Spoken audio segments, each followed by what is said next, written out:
Muy buenas tardes, señoras y señores. Soy Luis Francisco Martínez Conesa y es un placer para mí presentar este primer programa del ciclo Maestros de Película que Popular Televisión realiza en colaboración con la Consejería de Educación y Cultura de la región de Murcia. En este ciclo emitiremos 8 películas que de distinta manera abordan distintos aspectos o temas relacionados con la educación. Y estos temas o aspectos darán pie a nuestros invitados para comentar y relacionar con los problemas y con las situaciones que vivimos a día de hoy en el ámbito de la educación. Podrán reflexionar, podrán conversar, podrán incluso debatir acerca de estos temas. Hoy tenemos con nosotros a 3 invitados de primer nivel, cuyos currículums serían tan largos de enumerar como la película y por tanto los voy a presentar sin mayor preámbulo. Tengo a mi derecha a Rosario Guarino Ortega, que es doctora en Filología Clásica y actualmente es profesora de Filología Latina en la Universidad de Murcia. Además de su faceta académica, es poetisa, fotógrafa y traductora. Verdaderamente es una persona multifacética y sobre todo una persona muy amable y muy cordial. Buenas tardes, Rosario, y si me lo permites te voy a llamar Charo, como tus amigos. Sí. Buenas tardes y muchas gracias por estar con nosotros. Buenas tardes. Más a mi derecha tenemos a Juan José Lara Peñaranda, que es doctor en Filosofía y actualmente es el director de la Biblioteca Regional de Murcia.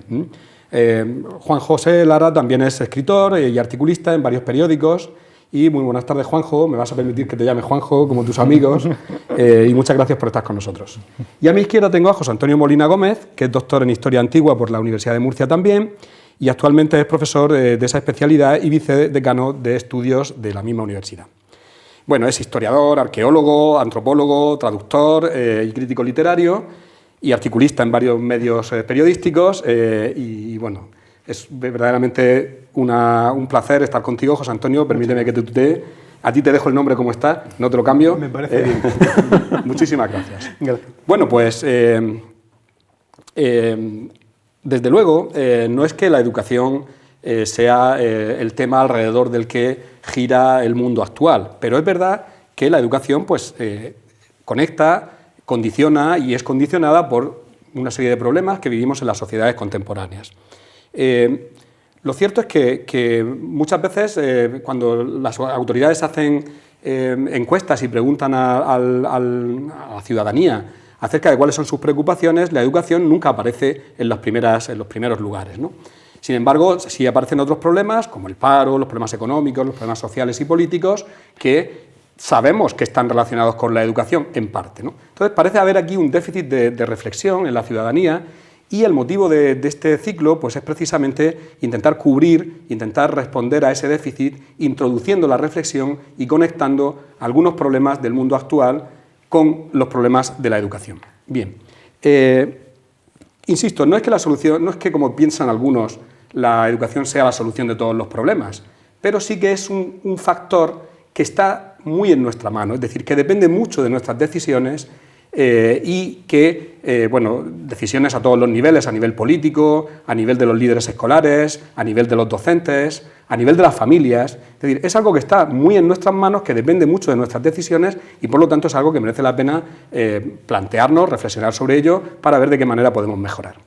Pues bien, este programa, Maestros de Película, asume, ahí también los medios de comunicación tienen una responsabilidad, como es sabido, pues aquí Popular Televisión asume esta responsabilidad con respecto a la educación en la sociedad y quiere promover la reflexión y el debate acerca de la importancia de la educación. Bueno, pues no queremos hacerles esperar más.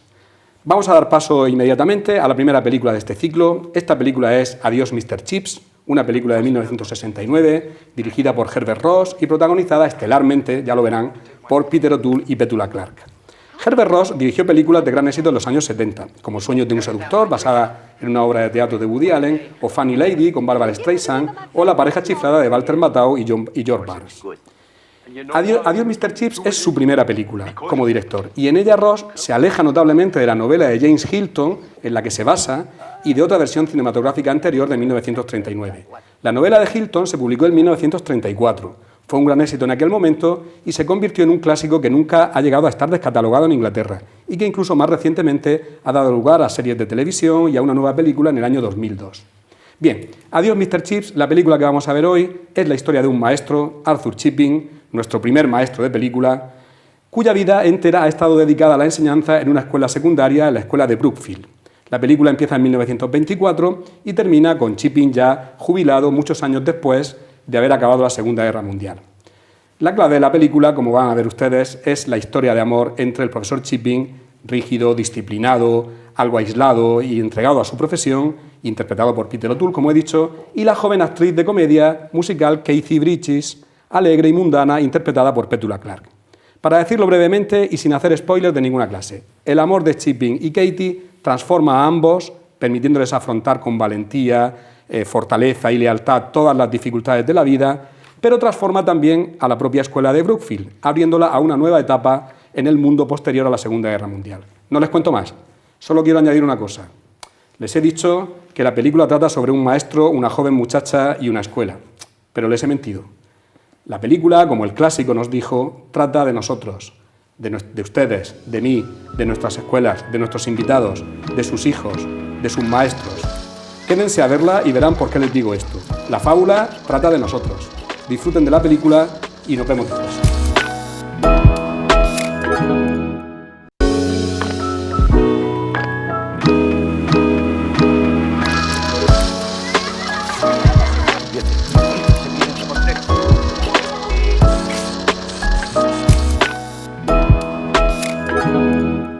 Bueno, pues después de ver la película, que es una película extraordinaria, vamos a comentar algunos aspectos, tomando pie en algunas partes de esa película, para comentar aspectos que tengan que ver con la educación en el mundo actual. Bien, hemos visto que la película Adiós Mr. Chips nos cuenta una parte importante de la vida de un maestro y una pequeña parte de la vida de una institución educativa, la Escuela Secundaria de Brookfield. Pero bueno, ambos representan un tipo de maestro y un tipo de educación que son precisamente los que la cultura occidental, nuestras sociedades, pues han sido capaces de forjar como los encargados de crear y transmitir el conocimiento y los valores a las sucesivas generaciones. Otras culturas han forjado otros tipos de maestros y otros tipos de instituciones, pero Chipping y Brookfield representan el tipo específicamente occidental, con independencia de que se trate de una concreción en Inglaterra y en un determinado momento de su historia. Bien, yo quiero lanzar la primera pregunta que nos traiga de la película al presente, al mundo actual y a la situación de los maestros y las escuelas en la actualidad.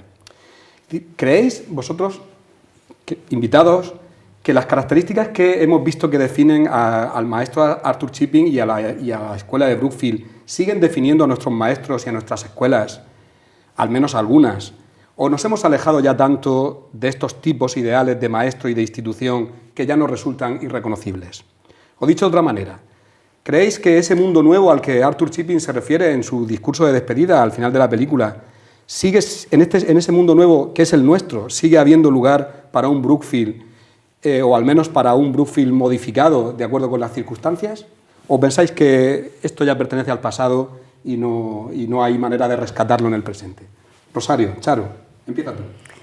Bueno, buenas tardes. Yo quisiera pensar que no, que esos valores que aparecen en la película siguen estando presentes y de hecho, bueno, hay profesorado vocacional, particularmente, precisamente en la película el profesor es de lenguas clásicas y yo soy profesora de lenguas clásicas y estamos ahora mismo en una situación, desgraciadamente, en que por la reforma educativa pues están en crisis, parecen estas asignaturas, estas materias, más que el tipo de enseñanza, ¿no? Entonces, quiero pensar que existe todavía un lugar para lo que es la raíz de nuestra cultura y que debe preservarse. Y desde luego profesores vocacionales hay y que siguen sin perjuicio de que utilicen todo tipo de tecnologías modernas, que no está reñido. Claro. Parece que pensamos en una educación anclada en el pasado porque se tratan unos valores y unos temas y unas lenguas mal llamadas muertas. Pero sin embargo, pues pienso que está totalmente en vigencia. Y me llama la atención que al final de la película, además, se habla de que qué sentido tiene explicar griego o si esto va a perdurar en el tiempo. Afortunadamente estamos en el siglo XXI y sigue. Esperemos que podamos rescatarlos de todas maneras de esta situación en la que hoy vivimos. Que el esfuerzo que se hace sigue estando ahí y sigue rindiendo sus frutos. Sí. Juanjo, ¿qué opinarías tú? Bueno, uno está tentado a decir que de esto, claro, ya no quedan ni las cenizas, ¿no? Porque efectivamente es otra época, es otra cultura pedagógica. Si uno ve además la película anterior, la otra versión que yo he visto, pues con más razón uno puede estar tentado a decir que no queda nada ya de esto. Que hoy en día los colegios, los institutos, las universidades son de otra manera, que hoy en día los profesores son de otra manera. Y sin embargo yo estoy con Charo. Creo que queda mucho. Y creo que queda mucho porque tiene que quedar mucho a la fuerza. Una institución educativa tiene un sentido, el sentido de, como decías, crear conocimiento y sobre todo la transmisión del conocimiento, transmisión de unas generaciones a otras del conocimiento, y esa es la esencia de la institución educativa. Una esencia que hoy en día mucha gente pone en cuestión, porque he oído un discurso pedagógico en el que se habla, por ejemplo, de que los niños deben ir al colegio a ser felices. No sé, a lo mejor está bien, pero ya no serían colegios. Ya habría que explicarle a la sociedad: estamos ya creando otras instituciones, vamos a reconvertir los colegios en otra cosa, ya que la sociedad decida si quiere llevar a sus hijos ahí o prefiere que los colegios sigan siendo vehículos de transmisión de conocimiento. Pero a día de hoy, desde luego, los colegios, los institutos, las instituciones educativas son vehículos de transmisión de conocimiento en esa época como hoy en día. Y respecto al Mr. Chips, al Chipping, pues efectivamente yo también creo que la mayoría de docentes hoy en día son muy vocacionales. Yo sospecho, yo intuyo, por mi experiencia como docente, que es una de las carreras de las profesiones donde el aspecto vocacional está más presente. Yo creo que eso es positivo, muy positivo. No es necesario. Un profesor no vocacional puede ser un muy buen profesor, como un fontanero, que no es fontanero vocacional, pero si llega a tu casa y te arregla las tuberías, eso es magnífico. Sin embargo, con las profesiones humanísticas, como los médicos, los profesores, donde nuestra materia prima es el ser humano, la vocación, desde luego, es un plus que te va a hacer mucho mejor profesional. Entonces yo creo que sí, de hecho creo que no ha cambiado tanto la cosa en el fondo. Muy bien. José Antonio, bueno, cierras esta ronda de intervenciones. Muy bien, un desafío, además voy a disentir un poco. Muy bien, claro que sí. Yo quisiera pensar igualmente que hay algunos aspectos en la educación que no han cambiado. Nosotros somos vocacionales en cuanto que somos docentes, nos gusta hablar, nos gusta transmitir, nos gusta interactuar con nuestros alumnos y mantenemos una relación casi de afecto con ellos continuamente. Ahora bien, la película ya originariamente y ya en la propia novela tenía mucho de crónica epocal, de un monumento a un tiempo que ha pasado. Y eso se puede ver muy bien en la institución tal y como es Intramuros. Es muy jerárquica, es absolutamente cerrada, no hay protagonismo de los padres más que cuando son mecenas. Es una institución claramente orientada a un alumnado masculino. No hay instituciones de las que nosotros conocemos habitualmente donde se representan a los padres y alumnos como miembros de la comunidad docente y discente en una especie de totalidad más horizontal. En ese sentido, la profesión docente sí ha cambiado. Y hay otro elemento mucho más grave en la película. Todos simpatizamos con Chipping, naturalmente, y si somos docentes, tanto más, porque nos gusta enseñar y hablar, y adoramos a los clásicos, y vivimos por ellos.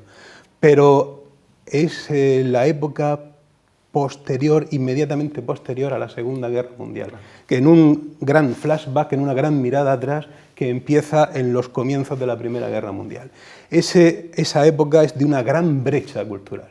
El mundo ya no volvió a ser el mismo y, como hemos visto en la película, el protagonista en su último discurso, que es como la condensación, la tesis de la película y de la novela, anuncia un mundo nuevo en el que a lo mejor esas instituciones van a tener que adaptarse mucho y pide expresamente a sus alumnos que no sientan remordimiento, ni terror, ni miedo.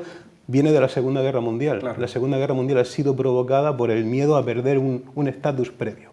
En ese sentido, yo sí creo que hay lo esencial no ha cambiado. La educación ya empieza en la familia, pero sí que hay un elemento muy grave de distorsión. Pues efectivamente, yo también estoy de acuerdo un poco con todos y creo que efectivamente el mundo en el que vivimos conserva elementos que hacen imprescindible la educación humanística y después también que efectivamente el contexto ha cambiado enormemente, la democratización, es decir, la cuestión económica, el condicionamiento económico, es decir, en el caso de España y de otros países, en la escuela pública, en fin, es indudablemente, pero todos estos temas creo que van a ir saliendo más adelante, también incluido el tema de la guerra. Bien, vayamos a la figura de Arthur Chipping, a la figura del hombre y del maestro, que como hemos visto evoluciona a lo largo de la película. Chipping empieza mostrando una cierta inflexibilidad cognitiva, eso que hoy llamamos una inflexibilidad cognitiva, ¿verdad? Un cierto sentimiento de fracaso, de aislamiento, de incomunicación, que probablemente, no sé qué pensaréis, pero puede ser que acompañen a toda persona cuya vocación le ha llevado a largos años de estudio, a aislarse del mundo y de la gente y dedicarse al estudio propiamente dicho, adquiriendo unos hábitos y adquiriendo un lenguaje que no son los habituales, que no son los compartidos por la mayoría, ni siquiera a veces por sus propias colegas, ¿no? Como hemos visto, la forma que tiene Chipping de superar estos sentimientos negativos de aislamiento y de incomunicación es gracias al amor de Katie, de la protagonista femenina, que gracias a ella se va a convertir en un profesor que es capaz de expresar el afecto hacia los alumnos y es capaz también de recibir la admiración y el respeto y el amor de sus propios alumnos. Bien, en este sentido yo creo que las preguntas que nos invita la película a hacernos pues son más o menos las siguientes. ¿Creéis que el sentimiento de incomunicación y aislamiento es propio e inevitable de todo buen maestro y que la mayor dificultad de esta profesión consiste en superar precisamente esos sentimientos? Otra forma de verlo es, si creéis que hay presupuestos afectivos, vamos a decirlo abiertamente, sentimientos de amor o de amistad hacia las personas, que son condiciones necesarias para llevar adelante la tarea educativa, ¿o creéis que cualquiera que tenga unos conocimientos puede transmitirlos a cualquier otra persona sin que medie ningún presupuesto de este tipo? ¿Seguimos el mismo orden, Charo? Bien. Muy bien. Bueno, pues yo, como ha dicho antes Juanjo, creo que realmente para ser profesor no es necesario ser vocacional, pero en estas materias concretamente que él también ha señalado, pues sí, de una forma especial. Y creo que es muy importante el ser capaz de transmitir no solamente conocimientos, sino una cercanía, ¿no?, que predisponga al alumno también a la adquisición de esos conocimientos. Claro. Y bueno, realmente sí, en Chipping se puede ver claramente esa metamorfosis que va sufriendo, va experimentando a lo largo de la película. Sí, pero la pregunta es, ¿creéis que esto representa un tipo ideal de evolución del docente, del maestro? Es decir, venimos de una formación que nos encierra, que nos aísla, que nos dota de un lenguaje, de unos hábitos, etcétera, y después tenemos que enfrentarnos, que también aparece muy claramente marcado en la película, con niños, jóvenes, muy, muy jovencitos. Sí. Claro, ahí hay una barrera, ahí hay un abismo, digamos, de comunicación. ¿Creéis que el mayor reto de la profesión es vencer ese abismo y que solamente a través de sentimientos, de amor, emociones, de amistad, etcétera, se logra romper el aislamiento y conectar realmente con los alumnos? Es decir, esta tesis, digamos, de la necesidad, entre comillas, del amor o de la amistad, ¿creéis que es verdadera? Sí, creo que el amor y la empatía también. Eso es, la empatía es la palabra que decimos actualmente, sí.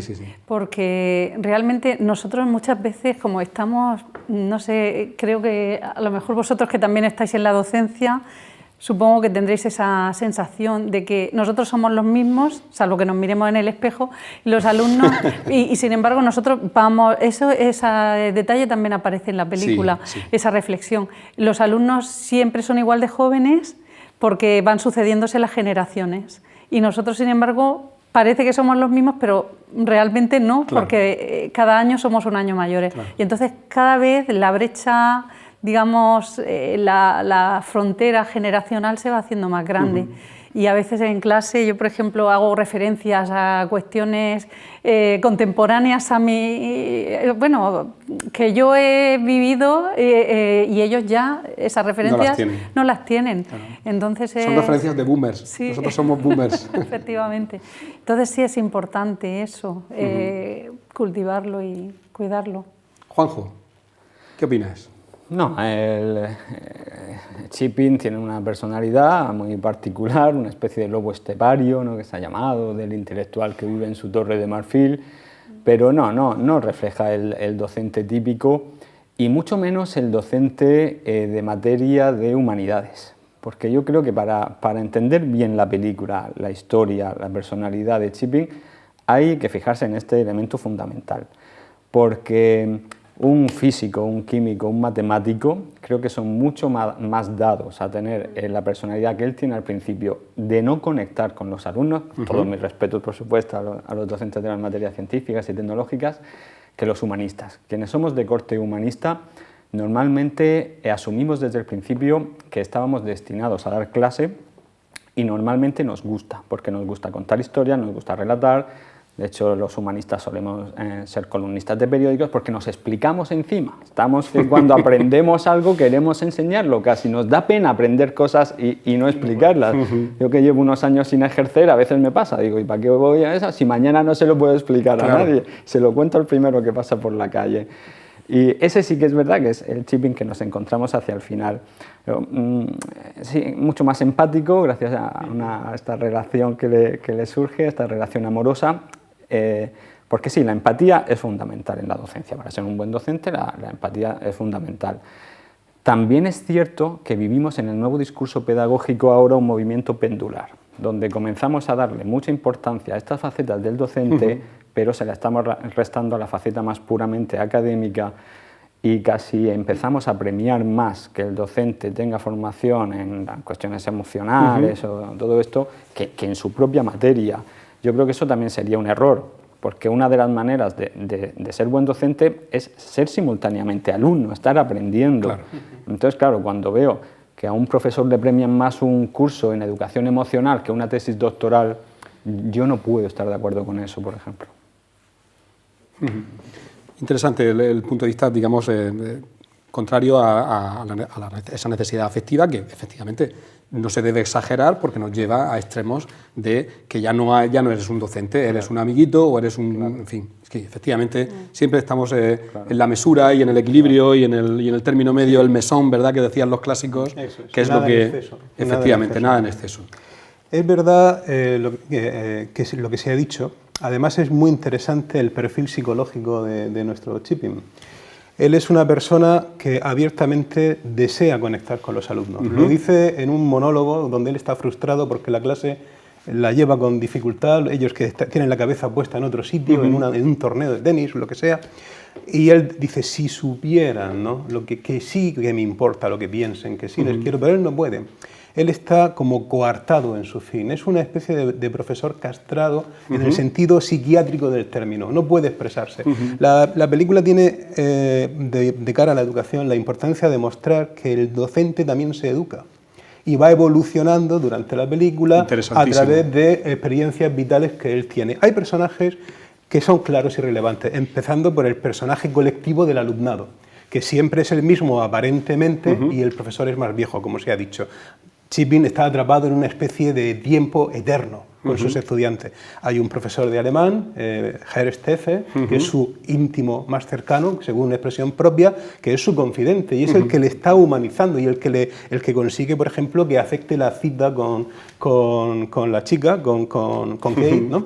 Y finalmente, claro, está el personaje femenino, que es el que le va a arrojar al mundo de la empatía, haciendo que encuentre ese equilibrio tan necesario, ¿no? Claro. Es además un personaje que tiene elementos trágicos, el femenino, no ya porque vaya a morir como hemos visto ahora mismo en la película, es trágico en el sentido de agónico, de lucha, porque ella aporta el mundo nuevo, el mundo que está cambiando fuera de ese colegio, claro, y va a hacer que este personaje adquiera ese equilibrio que hemos dicho, la unión entre los conocimientos puros, que es evidente que ya tiene, y él está muy cómodo en ellos, la paideia, la cultura para él es su refugio. Si él puede sobrevivir sin entender a los alumnos, lo lleva mal, le duele, pero puede sobrevivir, tiene la cultura que le protege. Pero llega el amor, llega a través de Apolo, afortunadamente, y le conduce a ser un profesor pleno, o sea, a ser un ser humano pleno, amado por una mujer que le ama a él, con unos alumnos que por fin le han entendido, ¿no? Y eso sí que es importante. Es verdad que el profesor no tiene por qué ser vocacional, pero para ser un buen profesor, igual que para ser un buen profesional, hay dos condiciones imprescindibles. La primera, dominar la materia, eso es indiscutible, pero la segunda, que si no se da, hace inútil la primera, es que nos guste lo que hacemos, porque al gustarnos lo que hacemos, lo amamos. Lo transmitimos, y eso es eso que decían de Cristo y los profetas, es que cuando Él habla convence, porque tiene autoridad, claro, cree en lo que dice. Claro. Cree en lo que dice y ama a aquellos a quienes se dirige. Es decir, que esta es la cuestión, ¿no? Es decir, si realmente al final, sin esa conexión emocional, afectiva con el otro con el que te comunicas, es posible esa comunicación. Chipin se entrega en la película 2 veces sin reservas. Una a su trabajo, pero no a su trabajo, en realidad a sus alumnos, siempre. Y otra a la mujer a la que quiere. Y toda su vida es una historia profunda de amor y de entrega y de sacrificio, donde él no pinta casi nada. Y primero, cuando ella le pide matrimonio, él le dice, deje de decir tonterías, somos de mundos distintos, mi vida es mi profesión, ¿no? Sí. Y después, sin embargo, cuando él va a recuperarla y está en esa habitación, y entonces le dice todo lo contrario, es decir, la única persona a la que amo y el único ser al que amo lo tengo entre los brazos, ¿no? Sí. Es decir, dice, Chipin, 15 días sin trabajar, dice, tú que nunca habías faltado en ninguna clase. Y estaría así toda la vida, ¿no? Sí. Y ahí ya ha puesto el amor a la persona por encima de la profesión. Ella lo ha hecho, ella renuncia a su profesión, con la salvedad de que ella realmente no era vocacional. Claro. Dice, soy como un capitán de barco que odiara la mar. Claro. Sí. Esto ya directamente nos lleva... Dice, se puede cuando uno quiere. Claro. ¿Qué dice? Sí. Lo del poder y el querer. La dinamis. Sí. Esto último que comentamos nos lleva a una tercera cuestión que aparece de una manera un poco simbólica en la película, simbolizada precisamente por el contraste entre la cultura clásica que representa Chipin y esa cultura moderna, popular, de la comedia musical en aquel momento, y que hoy podríamos identificar pues, con otros aspectos y con otras manifestaciones de la cultura popular, ¿no? Claro, el problema es, ¿realmente es posible esa síntesis entre la cultura clásica y la cultura moderna? Es decir, ¿qué significado podemos dar a ese hecho que comentaba hace un momento José Antonio, de que ambos son dos personajes insatisfechos, como si a ambos les faltara algo, y es cuando se unen y es cuando se conectan, cuando se vivifican mutuamente, ¿no? Y al final la escuela incluso de Brufil acaba haciendo representaciones de comedia musical y sabemos ya que Chipin pues, se humaniza mucho más, etc. Es decir, ¿creéis realmente que esta síntesis entre la cultura clásica y la cultura moderna es posible en el mundo actual? Vamos a cambiar el orden. Empieza tú, José Antonio. Yo quiero pensar no solo que es posible, sino que es necesaria y así será. Si adopto una postura realista, ya no las tengo todas conmigo. Vivimos en un mundo que se obstina en la novedad, se proyecta hacia el futuro, utiliza los clásicos de manera implemental, como un reservorio de citas para utilizarlas en un tuit. Y eso me preocupa mucho. Si el ser humano va a continuar con el derecho de llamarse humano, quiero pensar que habrá una relación nueva, más íntima con la cultura clásica, que no será solo venerarla como se venera un jarrón chino, sino que consistirá en extraer de la cultura clásica elementos que son importantes para nuestra vida. Yo voy a poner un ejemplo muy personal. Adelante. Yo había leído a Séneca más o menos en mi formación, lo había vuelto a leer en Alemania, allí lo leíamos en latín y era un desafío. Yo creía que entendía a Séneca. No es verdad. Yo entendía a Séneca, especialmente toda la literatura de consolaciones, cuando murió mi padre y volví a leerlo. Solo hace falta tener una predisposición existencial, personal. Y eso es lo que estamos perdiendo por la enorme velocidad de los tiempos a los que nos vemos sometidos. Y hay que llegar a la conclusión de que seguimos siendo una civilización de la escritura, que es de la reflexión, del debate. Y en ese sentido, y solo en ese sentido, se podrá salvar la cultura clásica, porque si no quedará pues, como las galletas de la fortuna, ¿no? Como dice Séneca, es que hay cosas que para aprenderlas no basta con haberlas, para comprenderlas no basta con haberlas aprendido. Y así hago un anuncio, por ejemplo. Y eso no nos sirve. Así que yo quiero pensar que sí, si el ser humano ha de seguir siendo humano, se salvará la cultura clásica y la cultura superior de otras civilizaciones y culturas distintas de la nuestra, contemporáneas a la nuestra, donde encontraremos cosas igualmente hermosas y significativas y que harán la vida digna. Ojalá sea así. porque hay mucho que luchar en ese frente. Interesantísimo ese análisis del afán de novedades, de la visión proyectada hacia el futuro, cuando a veces es hacia el pasado, hacia donde hay que mirar, ¿no? Juanjo, tu turno. Yo soy muy optimista en este sentido. Preguntaba si era posible una síntesis. Yo creo que vivimos en ella. Cuando oigo críticas a la sociedad actual respecto a que ha fomentado una cultura de masas, se habla de la cultura de masas, que yo creo que la cultura de masas es muy buena, porque la cultura de masas al final, ¿qué significa? La cultura de masas significa que hay más de todo. Hay más bueno, hay más malo. Nosotros en la biblioteca regional, si me permites, Luis, que meta la cuña, hemos tenido ahora un ciclo de teatro con Dante, con Flaubert, con Dostoyevsky. Iba muchísima gente, muchísima gente, y se notaba que el ciclo tiraba de los libros. Cuando veías, bueno, me apetece leer la Divina Comedia de Dante, voy a cogerla, era ya imposible, están todas prestadas. Siguen saliendo ediciones buenísimas de todos los clásicos. Me contaba alguien que cuando el periódico, el diario El País, publicó a los clásicos de la filosofía, se agotaban. Esa edición no se puede encontrar, se vendían en el kiosco todos, y conviven lo que podríamos llamar alta cultura, convive con la más baja cultura. Pero la pregunta muy interesante es quién ha definido lo que es alta cultura y baja cultura. Esto ya nos introduce en cuestiones de filosofía del arte, de estética, ya muy profundas. Y aquí encontramos pues, un matrimonio que se aporta mucho, porque uno viene de la supuesta alta cultura, mientras ella viene de la supuesta baja cultura, pero realmente claro que son compatibles. Si es que no hay una línea divisoria estricta. ¿Por qué es mejor un aforismo de Cioran que un tuit? Hay tuits que son maravillas intelectuales, tuits que son reflexiones muy profundas. Y un tuit al fin y al cabo es un aforismo, y grandes autores como Cioran, como Tassagracián, como Schopenhauer venían cultivando el aforismo. Entonces no hay una diferencia estricta. Yo no he encontrado una definición, alguien que sepa definir qué es alta cultura y qué es baja cultura. Respecto a que en la sociedad actual estamos olvidando a los clásicos, no es verdad. No es verdad, y además lo dice lo que digamos ahora la evidencia científica. Ahí están las ediciones, ahí están las ventas de los libros, ahí están los préstamos bibliotecarios que así lo indican.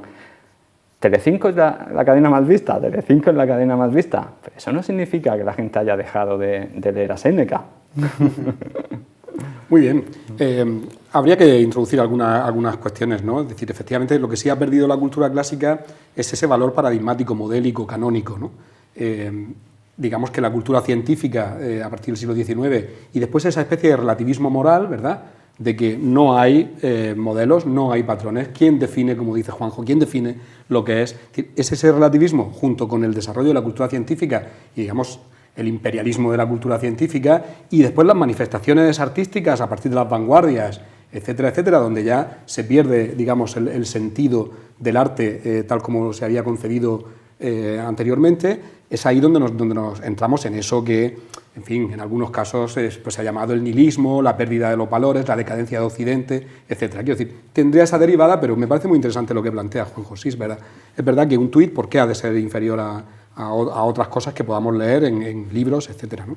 Muy bien. Charo, cierras tú este turno.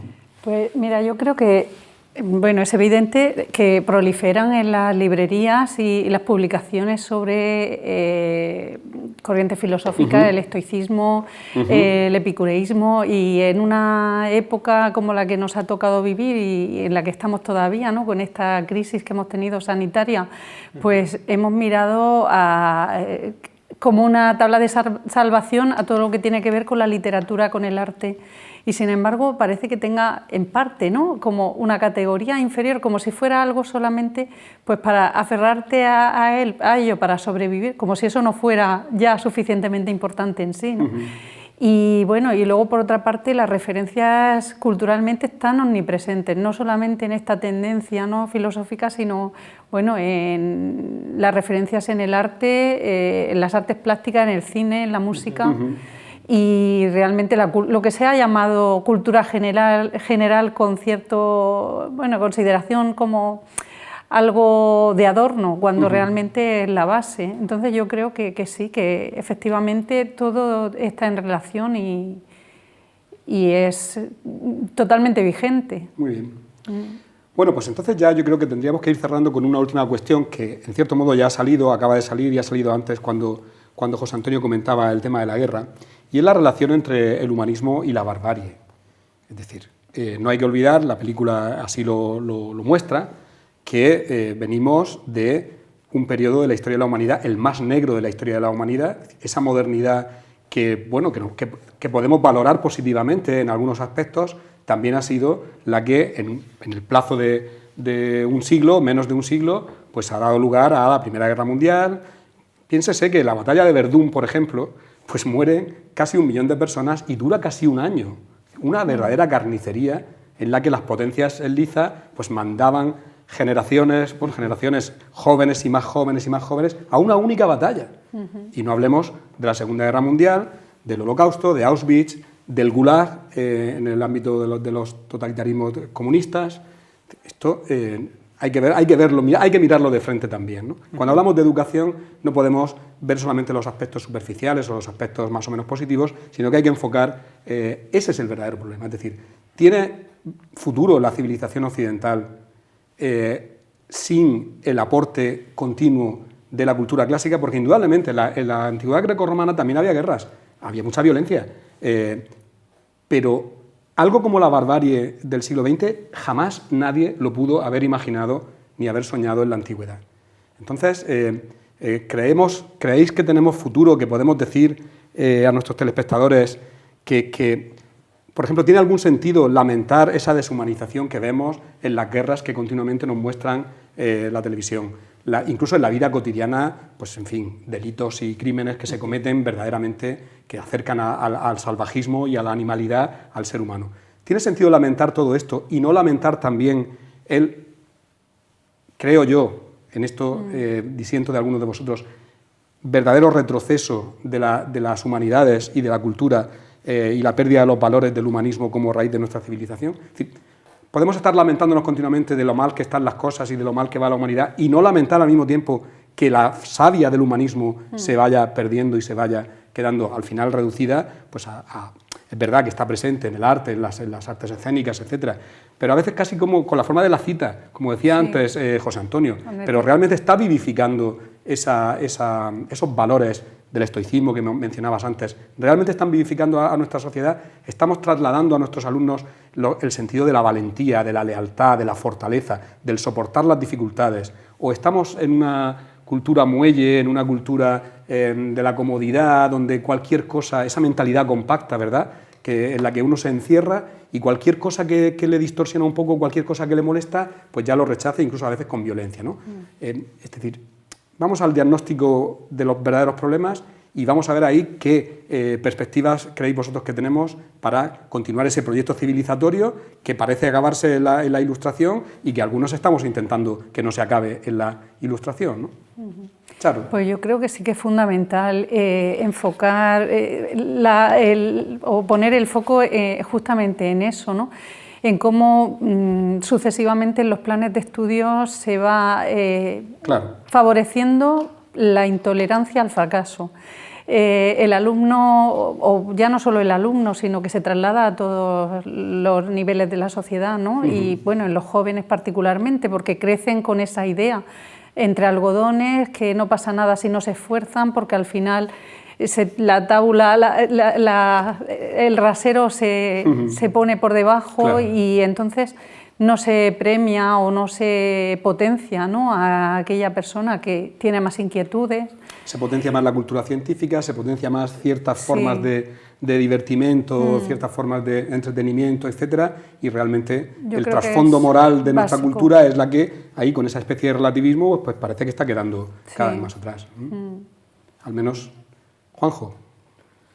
Bueno, yo ya he dicho que tiendo a ser optimista, mi visión de estas cuestiones es optimista. Y yo me empeño en que seas pesimista. Sí, bueno, iba a decir ahora que es un optimismo cauto, es un optimismo cauto. Claro. Yo te compro que ha habido un retroceso en la capacidad de los sistemas educativos de imbuir a los ciudadanos de lo que significa la cultura occidental, que es básicamente pues la cultura que ha permitido al ser humano las mayores cotas de libertad, de prosperidad, y que es deudora básicamente del pensamiento racional griego, el derecho romano y la democracia liberal. Claro. Nos ha permitido grandes cotas de libertad, pero es una flor frágil, es cierto. A mitad de los años 90, no estamos hablando ya de la Segunda Guerra Mundial, en el corazón de Europa hay una guerra cruel, claro, en el mismo corazón de Europa, algo claro, que nadie podía prever y no se veía venir desde lejos, ¿no? Parecía que con la Segunda Guerra Mundial, el Holocausto, ya se había aprendido la lección y sucedió. Ortega hablaba del nuevo bárbaro, ¿no? Que has mencionado que o claro, civilización o barbarie, claro, pues él decía, no, es que están aunados en estos tiempos que nos ha tocado vivir porque las instituciones educativas están siendo muy buenas en educar profesionales. Claro. Porque los saberes están muy parcelados, claro, y especialmente estamos educando buenos científicos y buenos técnicos, pero decía Ortega, son incultos. Claro. El astronauta, el ingeniero de la NASA, decía Ortega, cuando hablas con él de política, de arte, de literatura, es un inculto, no sabe nada. Y decía, y esa civilización está condenada al fracaso. Con esa civilización ya no vamos a disfrutar de una democracia robusta. ¿Qué hacer para en este mundo que la especialización es absolutamente necesaria, especialmente en un escenario de globalización donde la gente joven va a competir con gente de todos los países? ¿Cómo encajar los saberes humanísticos en este mundo de especialización? Pues esa es la pregunta a la que parece que no es que yo no tenga respuesta, es que tampoco los legisladores. Claro, claro. Totalmente de acuerdo. Bueno, es la encrucijada de nuestro tiempo. Vivimos en una época de muchísimos contrastes. Hay elementos positivos para la esperanza, por ejemplo, el enorme protagonismo que tiene la lucha por los derechos humanos en todas partes. Somos capaces de arriesgarnos a una guerra generalizada en el corazón de Europa por defender los derechos humanos de los migrantes y mantener un pulso a un gobierno que amenaza con cortar el gas a Europa y no lo va a conseguir porque no tiene razón. Eso es un elemento positivo. O un elemento negativo es la confusión entre formación técnica y la formación moral. Es decir, entre lo que es la información y lo que es de verdad la formación espiritual. La cultura occidental no es la única en ese terreno. Podemos recurrir a los místicos sufíes o a los filósofos chinos, en fin, hay algo superior en el alma humana, pero eso lo hemos subordinado a una cultura esencialmente implemental, que nos lleva a ser más máquinas. Es el triunfo de Prometeo, ¿no? El titán que roba el fuego a los dioses para llevar a la humanidad el saber técnico. Es el tema de la fábula del Génesis. El diablo nos da la fruta de la sabiduría, que gracias a la cual conseguimos sobrevivir artificialmente, consiguiendo aquello que antes teníamos en el jardín del Edén. Y esa, por desgracia, o para bien, es la clave de nuestra civilización, la artificialidad, la producción. Y hemos llegado a un punto en el que técnicamente hemos alcanzado la perfección. El problema está en lo que hemos dejado atrás. Claro. Y ahí ya nadie sabe, es un final abierto. Nadie sabe qué va a ocurrir. Hay medios suficientes para poder conciliar esas tendencias que son muy fuertes y lograr un mundo más justo, con una tecnología supeditada al bien común, que no es lo mismo exactamente que el interés general, es una cosa algo diferente, donde los más débiles y desheredados de la fortuna pues sean tratados adecuadamente, porque así ha de ser y no se puede discutir, porque eso es una verdad que no necesita demostración. Entonces, ojalá, para lograr eso no es condición imprescindible solo, o no sería suficiente solo con recuperar la cultura clásica, claro, sino recuperar la propia condición humana. Claro. Haría falta un cambio de mentalidad a gran escala que no se puede hacer en un día, ni en un año, a lo mejor ni en una generación. Yo creo que casi estamos introduciendo el próximo programa, porque decía Juanjo, la cultura racional griega, el derecho romano, la democracia liberal, y faltaría añadir algo que entronca con lo que está comentando José Antonio, y es el cristianismo. Indudablemente, el papel civilizador del cristianismo en Occidente, que salva precisamente del hundimiento y del olvido a la cultura clásica, pues eso es fundamental a la hora de entender el mundo contemporáneo. Entonces, de ese tema, de esa otra raíz de la cultura occidental, es de la que, si nuestros espectadores quieren seguir con nosotros en el próximo programa, pues vamos a hablar al hilo de una nueva película que presentaremos en su momento. Por mi parte, si queréis añadir algo, yo dejaría bien cerrado este tema. Ha sido un placer y he aprendido muchísimo de vosotros. Ese contraste de opiniones me ha parecido delicioso y verdaderamente ilustrativo. Y si queréis añadir algo más, y si no, pues cerramos la emisión. ¿Cómo lo veis? Un saludo, un agradecimiento, algo... Pues darte las gracias a ti, Luis, y a la Consejería por impulsar este ciclo. Y a Popular Televisión. Y a Popular Televisión. Y nada, que vean todos los docentes y los no docentes. Claro, claro. ¿Charo? Sí, pues lo mismo. Muchas gracias por esta... la verdad que ha sido una experiencia muy interesante y ver cómo en la película se nos dice al final, ¿no? Esto tendrá futuro. Claro. Y estamos 50 años después aproximadamente y seguimos haciéndonos las mismas preguntas, con lo cual... creo que se responde la pregunta por sí sola. Por eso les decía yo a los telespectadores que la fábula habla de nosotros, que la película habla de nosotros. Parece que habla de un profesor allí, de una señorita, pero no, al final es de nosotros de quien está hablando. José Antonio. Bueno, yo igualmente agradezco la hospitalidad y el hecho de haber estado aquí, teniendo la oportunidad de poder hablar sobre algo que tanto nos gusta y que nos da la vida y que es más que vocacional, es espiritual. La fábula enseña, fábula Docket, la fábula enseña, hay que ver la película, hay que ver el cine y hay que empatizar y con esta iniciativa y las que han de venir, pues seguro que lo disfrutaremos y lo veremos más. Yo también pienso que es futuro. Pues muchísimas gracias a todos, muchísimas gracias telespectadores por asistir a este coloquio y a esta emisión de la película y nos vemos en la próxima semana o la próxima emisión. Muy buenas tardes.